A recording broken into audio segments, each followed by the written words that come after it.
January 28th, 1959, Durango, Mexico. A horse stopped abruptly. Audrey Hepburn went flying over its head. She bounced 2 or 3 times on the hard desert ground. Then she lay still. For 5 minutes, she was unconscious. When she finally opened her eyes, the first words out of her mouth were, "What did I do wrong?" Not "Am I okay?" Not "What happened?" Her first thought, even after a devastating accident, was whether she'd caused a problem for the production. That's the kind of person Audrey Hepburn was. And that's exactly why what happened next, the way she was treated, the way she was pressured, the way her body was destroyed, is one of the cruelest stories in Hollywood history. The film was The Unforgiven, a 1960 Western directed by John Huston. It would become Audrey's least favorite movie, the role she most regretted, the project that broke her back, literally, and cost her a baby. But here's what makes this story even darker. Audrey didn't want to do the film. She'd been manipulated into it. By her husband, by the studio, by the same toxic system that had been destroying her for years. And when the horse threw her that day in January, breaking 4 vertebrae in her back, it was just the beginning of a nightmare that would haunt her for the rest of her life. This is the story Hollywood buried.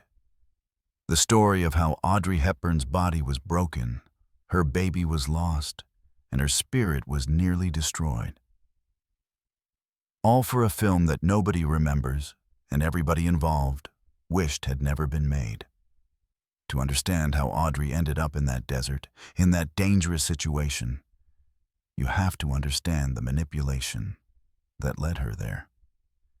1958, Audrey had just finished The Nun Story, a film she loved. A serious, meaningful role that earned her critical acclaim and another Oscar nomination. She was at the peak of her career, with the power to choose her projects carefully. But Audrey was also in a vulnerable position. Her marriage to Mel Ferrer was deteriorating. She'd already suffered 2 devastating miscarriages in 1955 and 1957, and she desperately wanted to have a child. That desperation made her easy to manipulate, and Mel Ferrer knew it. When director John Huston approached Mel about The Unforgiven, Mel saw an opportunity. The film was a big-budget Western based on a novel by Alan LeMay, who had written The Searchers. It starred Burt Lancaster as the male lead. And there was a role for Mel, too. Not a lead role, a supporting part as Cash Zachary. But Mel wanted it. And he wanted Audrey in the film to boost his own visibility. According to friends who knew them both, Mel pressured Audrey to accept the role of Rachel Zachary. He framed it as a career opportunity for both of them, a chance to work together, a way to strengthen their marriage. But there were problems from the start. First, the role required extensive horseback riding. Audrey had a childhood horseback accident at age 11 that left her with a broken collarbone and a lifelong fear of horses. During War and Peace in 1956, Mel had helped her overcome that fear by forcing her to ride again. Audrey had complied, but friends said she was never comfortable on horseback. Second, the film was shooting in Durango, Mexico. Harsh desert conditions, extreme heat, physically demanding work. Exactly the kind of production that would be difficult for someone as fragile as Audrey. Third, and most concerning, Audrey was possibly pregnant again when she agreed to do the film. Some sources suggest she knew or suspected she was pregnant. But the pressure to do the film, from Mel, from the studio, from her own sense of professional obligation, overrode her instincts. Director John Huston later blamed himself for what happened. But the real responsibility lay with those who put Audrey in that position. Mel Ferrer, who manipulated her into accepting. United Artists, who prioritized production over safety. And the Hollywood system that treated actresses as commodities rather than human beings. Production began in late 1958, and from day one, it was a disaster. The problems on The Unforgiven started before Audrey's accident. The production was troubled from the beginning. John Huston was fighting with the producers. He wanted to make a serious statement about racism in America. The studio wanted a commercially viable Western. Neither side would compromise, and the tension affected everyone on set. The physical conditions were brutal. Durango in winter is cold at night and scorching during the day. The desert terrain was rough and unforgiving, and the production schedule was punishing. Long days, dangerous stunts, minimal safety precautions. Audrey was struggling. According to crew members, she looked exhausted. She'd lost weight, and she was smoking heavily, a sign of her stress and anxiety. How heavily? Audrey later admitted she was smoking up to 60 cigarettes a day during The Unforgiven. That's 3 packs a day. For reference, her normal smoking habit was about a pack a day. The stress of the production had tripled her consumption. Her weight dropped to 98 pounds.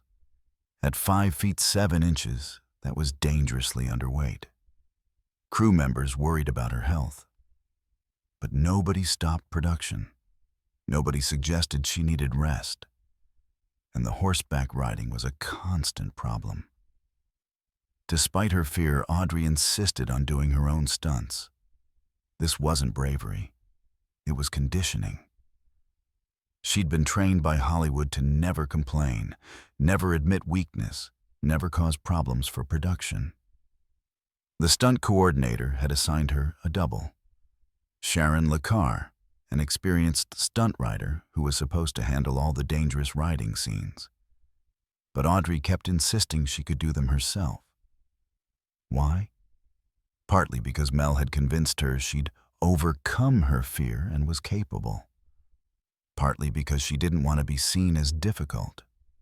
And partly because in 1950s, Hollywood actresses who used stunt doubles were sometimes mocked as weak or unprofessional.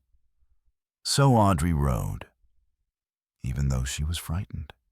Even though her body was already under immense stress from weight loss, heavy smoking, and possible pregnancy, even though multiple people on set thought she shouldn't be doing these stunts. On January 27th, the day before the accident, there were several near misses.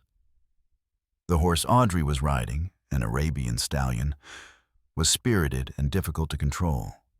Crew members noticed the horse was skittish, that Audrey was having trouble managing it. But nobody stopped filming. Nobody pulled her from the horse. The production schedule was too tight. The budget was ballooning, and Audrey Hepburn never complained. So they kept filming. Right up until the moment everything went wrong.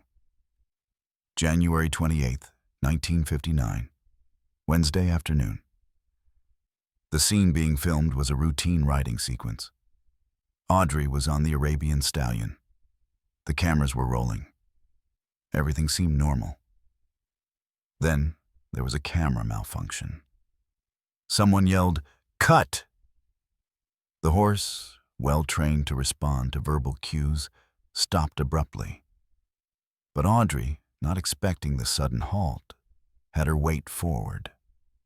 The momentum carried her over the horse's head. Producer spokesperson Ernest Anderson, who witnessed the accident, described it. She seemed to bounce 2 or 3 times.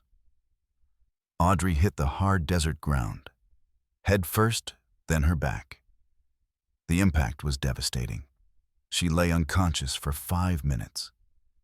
The crew rushed to her side, but nobody dared move her. They could see something was seriously wrong.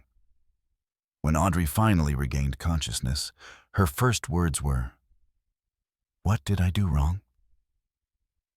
Even in that moment of excruciating pain, her first thought was whether she'd made a mistake that would cause problems for the production.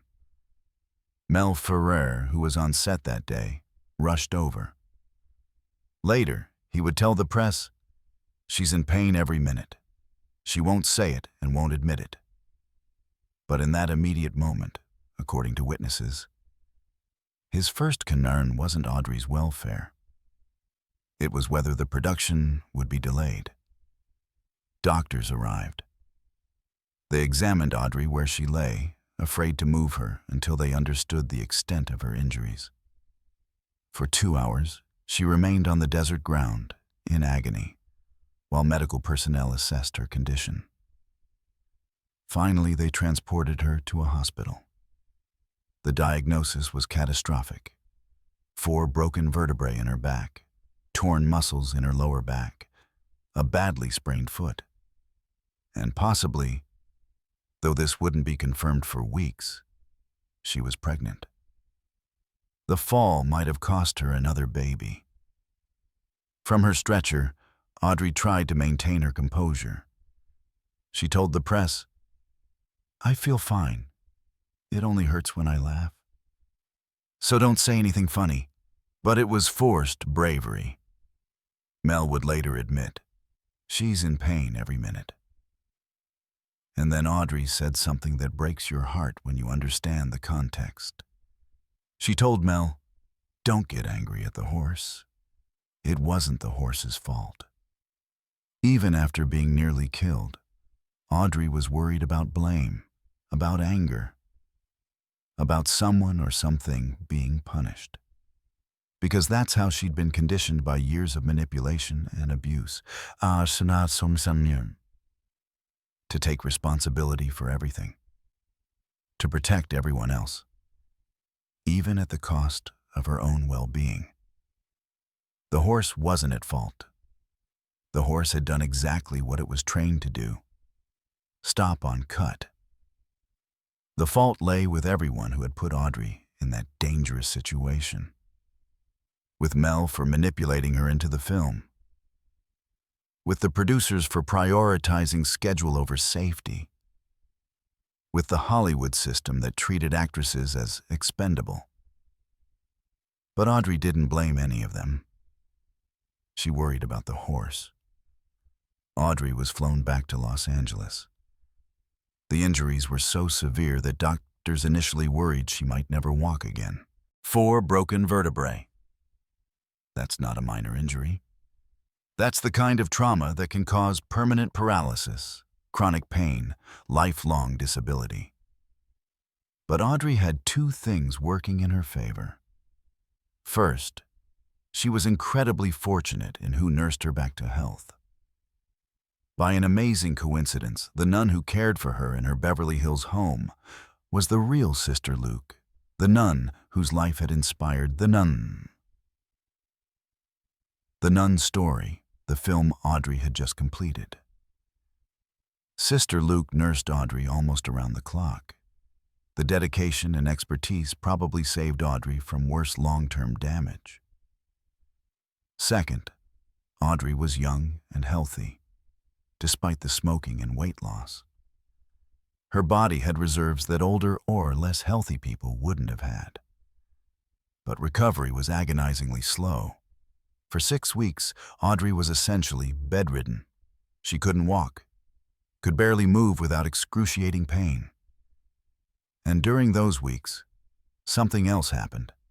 Something that devastated Audrey even more than the physical injury. She had been pregnant. The fall, or perhaps the physical trauma and stress of the weeks following, caused a miscarriage. Some sources say she lost the baby immediately after the accident. Others suggest it happened weeks later as a stillbirth. Either way, Audrey lost another child. Her 3rd miscarriage in 4 years, and she blamed herself. According to friends, Audrey became convinced the accident was her fault. That if she'd been a better rider, if she'd been more careful, If she'd used the stunt double like everyone suggested, the baby might have survived. This self-blame would haunt her for years. It was part of why she later called The Unforgiven her least favorite film, not because of the work itself, but because it represented loss, trauma, failure. By mid-February, Audrey could take her first steps. By early April, she could walk short distances. The doctors cleared her to return to work, with conditions. She would need to wear a back brace for the rest of filming.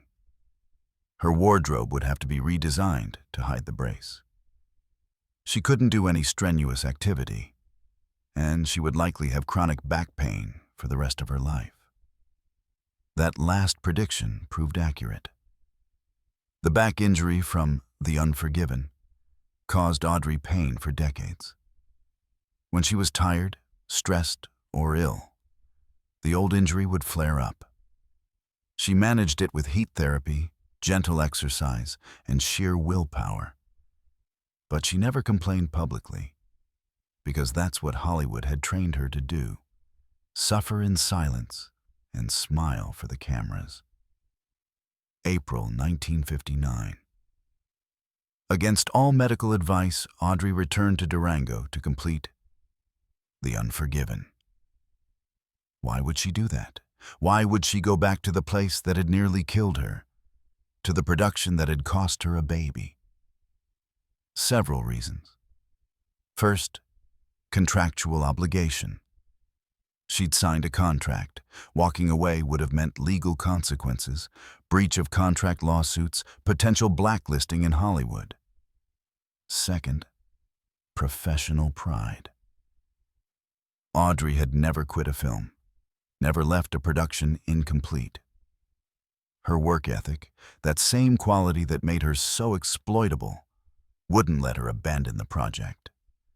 Third, and perhaps most significantly, Mel Ferrer pressured her. He was still in the film. He wanted his scenes completed, and he convinced Audrey that finishing the project was the professional thing to do. So Audrey went back, wearing a back brace hidden under her costumes, in constant pain, grieving a lost baby, and forced to continue riding horses, the very activity that had injured her. John Huston, the director, was racked with guilt. He blamed himself for the accident. Years later, he would call The Unforgiven his least satisfying film and admit he hated it. In his autobiography, Huston wrote, "I felt responsible, having put her on a horse for the first time. No matter that she had had a good teacher, was brought on slowly, and turned out to be a natural rider. When her horse bolted and some idiot tried to stop it by throwing up his arms, her fall was on my conscience." But Huston's guilt didn't stop him from continuing to direct Audrey in riding scenes when she returned. Yes, he used her stunt double Sharon LeCar for the most dangerous shots. But Audrey still rode, still put herself at risk. The crew members who witnessed this later described it as disturbing. Audrey, clearly in pain, forcing herself through scenes. Mel, hovering on set, more concerned with his own performance than his wife's welfare. The producers, pushing to complete filming before the budget spiraled further out of control. Nobody protected Audrey. Nobody said, "This is wrong, we need to stop." The final months of filming were a nightmare. Audrey was smoking even more heavily, trying to manage pain and stress. Her weight remained dangerously low, and she developed insomnia, lying awake at night with back pain and emotional anguish. When production finally wrapped in August 1959, Audrey left Durango and vowed never to do another Western. She kept that vow. The Unforgiven was her only Western film. But the damage was done. Her back was permanently injured. Her third baby was lost. And her faith in the Hollywood system, already fragile, was shattered. The months following The Unforgiven were some of the darkest of Audrey's life. She was physically broken. The back injury caused constant pain. Simple activities, sitting, standing, lying down, were uncomfortable. She needed regular physical therapy, and doctors warned her that pregnancy would be extremely dangerous given her back condition. But Audrey wanted a child desperately. The third miscarriage had devastated her, and now she faced the possibility that she might never be able to carry a pregnancy to term. Her mental health deteriorated. She fell into a deep depression. Her smoking increased to 3 packs a day. Her weight dropped even further, at one point reaching just 98 pounds. Her psychiatrist, Dr. Marianne Chris, documented this period in sealed notes. Those notes describe Audrey as severely depressed, experiencing suicidal ideation, obsessed with self-blame for the miscarriage. Suicidal ideation. Audrey Hepburn, one of Hollywood's brightest stars, was so broken by what had happened on The Unforgiven that she was thinking about killing herself. And through all of this, the film industry showed no remorse. United Artists released The Unforgiven in 1960 as if nothing had happened. The publicity materials made no mention of Audrey's accident or miscarriage. The studio just wanted to recoup their investment. The film itself was a commercial and critical failure. It earned only $3.2 million at the box office, against a budget that had ballooned to $5.5 million. Critics panned it as confused and problematic. Time magazine wrote, "The Unforgiven is just another Western." Variety called it a disappointing, overwrought film. The New York Times dismissed it as ludicrous. All that suffering, all that trauma, for a film that bombed. John Huston, interviewed years later, admitted, "It's the one picture I made that I really dislike." By the time we were through, we all hated it. But Audrey hated it for different reasons. For her, The Unforgiven represented physical and emotional destruction. It was the film that broke her back, cost her a baby, and nearly destroyed her completely.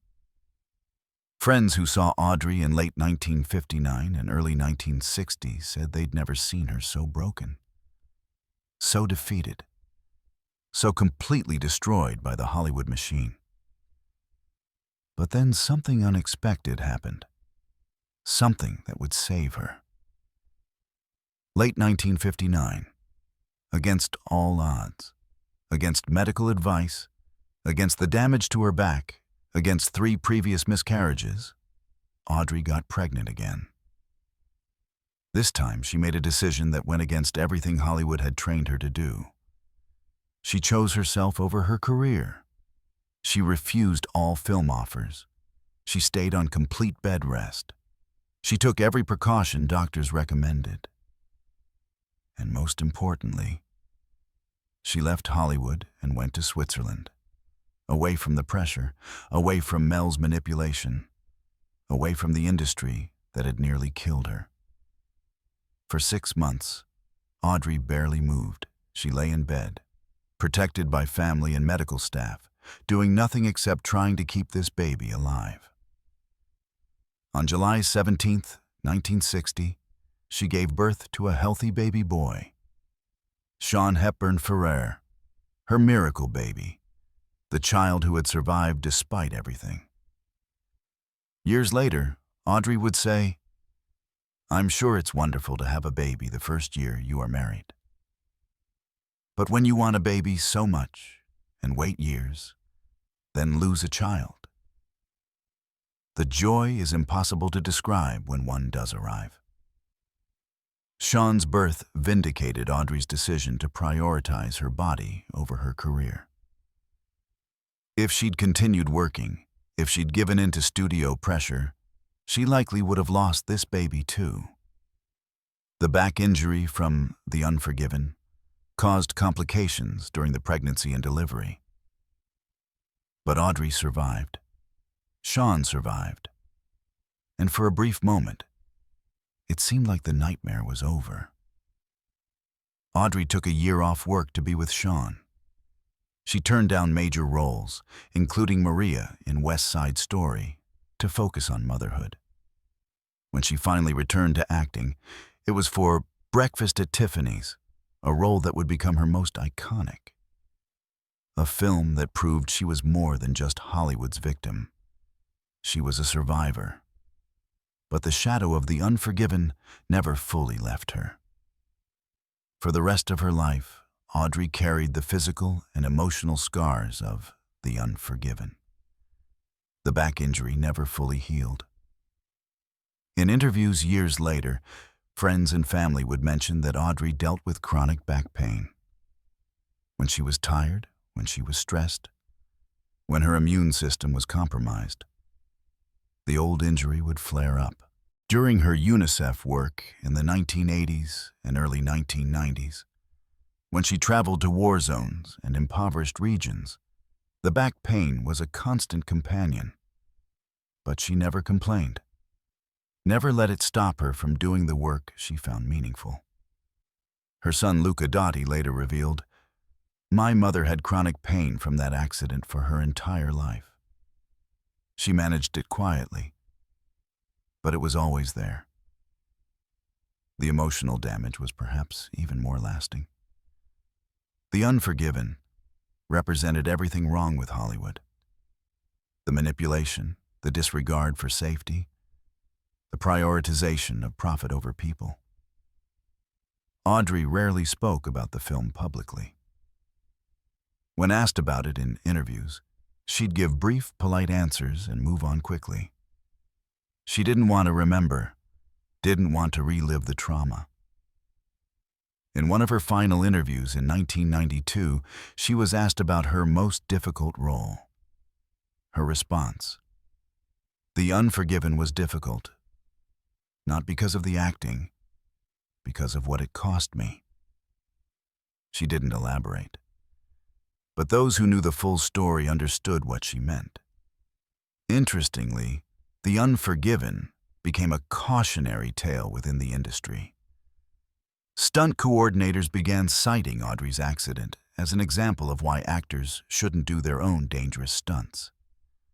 Safety protocols on film sets were gradually improved, partly because of what happened to her. But those improvements came too late for Audrey. And they came too late for the baby she lost. We've mentioned Mel Ferrer throughout this story, but his role in the Unforgiven nightmare deserves special attention. Mel was the one who pushed Audrey to accept the film. Mel was the one who convinced her she could handle the horseback riding. Mel was the one who, even after the accident, pressured her to return and complete the production. And throughout it all, Mel prioritized his own career over Audrey's well-being. After the accident, when Audrey was recovering in Los Angeles, Mel stayed in Durango to finish his scenes. Friends later revealed that Mel was more concerned about his performance than his wife's recovery.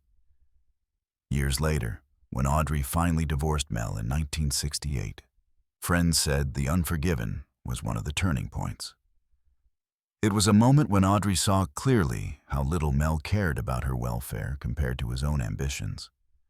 Her friend Connie Wald later revealed, "Audrey told me that after The Unforgiven, she knew her marriage was over. She stayed for 8 more years because of Sean, and because leaving seemed impossible. But she knew." The film that broke Audrey's back also broke her marriage. It just took 8 more years for that break to become official. The Unforgiven wasn't just a bad film. It was a crime. A crime against Audrey Hepburn's body, her health, her baby, her spirit. She was manipulated into accepting the role. Pressured to do dangerous stunts despite her fear and inexperience. Forced to work in brutal conditions while smoking 3 packs of cigarettes a day and dropping to 98 pounds. When the inevitable accident happened, when she was thrown from a horse and broke 4 vertebrae in her back, she was made to feel responsible, made to apologize, made to worry about the horse, the production, everyone except herself. And when she lost another baby because of the fall, nobody acknowledged it publicly.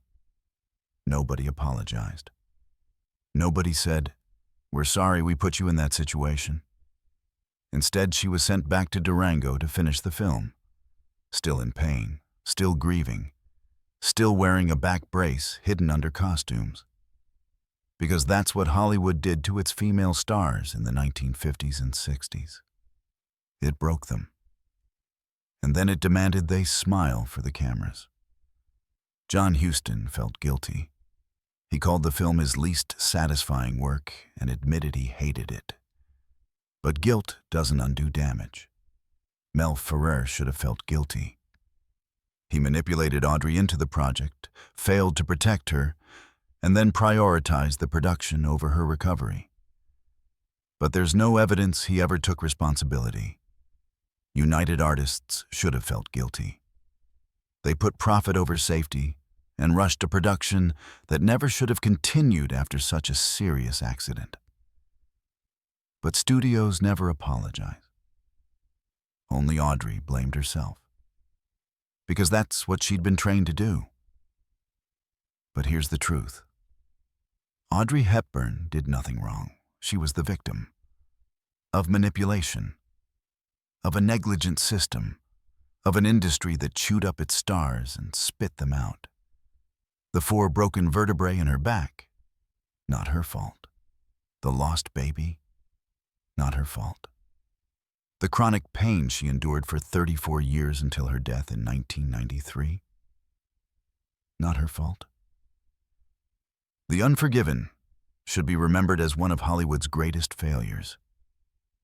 Not because the film was bad, though it was, but because of what it did to Audrey Hepburn.